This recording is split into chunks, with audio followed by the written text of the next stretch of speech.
Welcome everybody, I'm 6am Comics, and this is reviewing my 9-year-old's comics.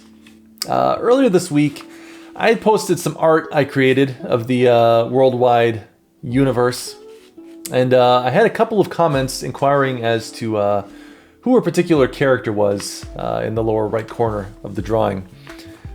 So I thought, why not enlighten all of you as to this currently unheard of character known as the Blue Ghost.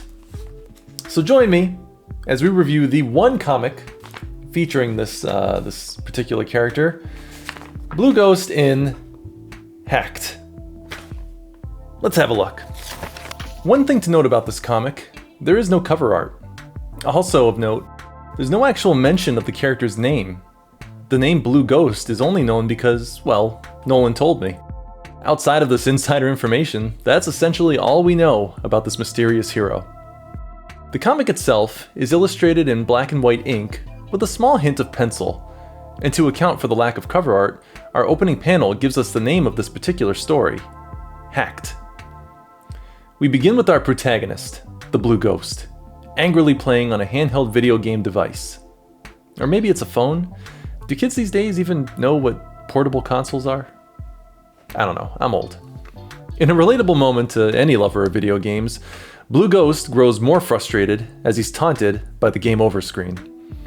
We pan out to discover that this was all taking place atop the Eiffel Tower, making this debatably our first international worldwide hero.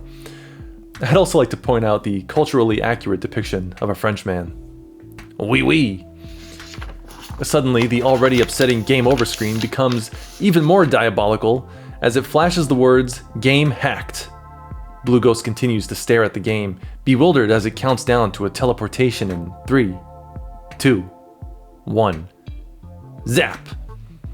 Keeping true to its word, the game does indeed teleport our protagonist elsewhere as he lands on his rear with a resounding "Ow!" Taking in his new surroundings, Blue Ghost quickly realizes that he's been teleported onto a raft, floating in shark-infested waters. And as if things couldn't be worse, he's greeted by the Cold Commander, hovering confidently above the water with his freeze ray. "Wanna play freeze dance?" he exclaims as he blasts the Blue Ghost with his weapon, encasing him within a giant ice cube. In that moment, one of the circling sharks makes its move on our title character as it leaps out of the water, teeth exposed. However, the shark wasn't planning on its prey to be inside a giant block of ice, and rather than consuming the vigilante, it slams into the encasing ice cube, sending it flying into the Cold Commander, crushing him beneath its icy walls. The Cold Commander screams for help into the void.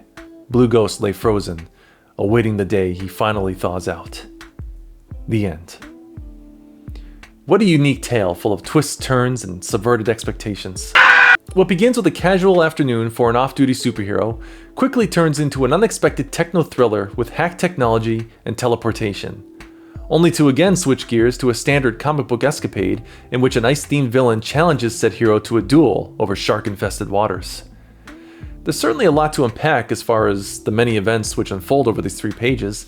However, I find the most intriguing aspect of this story is the haunting conclusion and its many implications.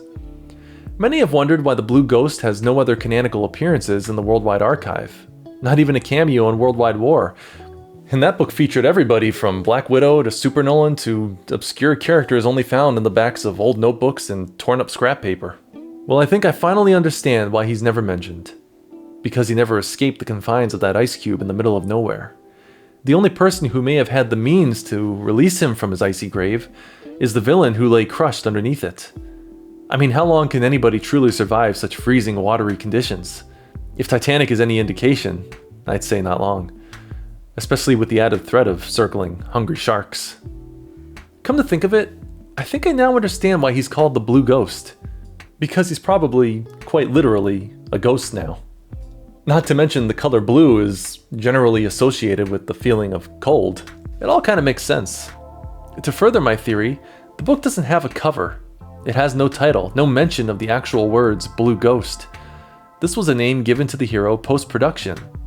So one could technically view this book as a prologue. A cold opening, if you will. No pun intended. Whereas following this short story, we would then be treated to a title. At least that's my take on this strange hero in the Worldwide Library. Outside of fan theories, we practically know nothing about anybody in this adventure. From what I can tell, Blue Ghost's only real ability is being really bad at video games. Speaking of video games, what game was he playing exactly? Probably a little game called Foreshadowing. We see the game's protagonist getting attacked by an enemy and seemingly being killed by the projectiles. Cut to our hero being attacked by an enemy and seemingly killed by its projectiles. A tragic tale with literary elements of foreshadowing and mystery? Just another book in the vast library of a creative 10-year-old genius.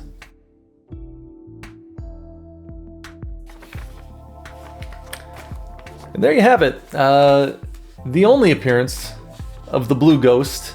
And we really don't know that much. But I trust we'll be seeing more of him in the future. Or not. In any case, hope you all enjoyed it. Don't forget to... I feel so dirty saying this, but YouTube demands it. Like, subscribe, share, and do something about a bell. I don't know. I'm out.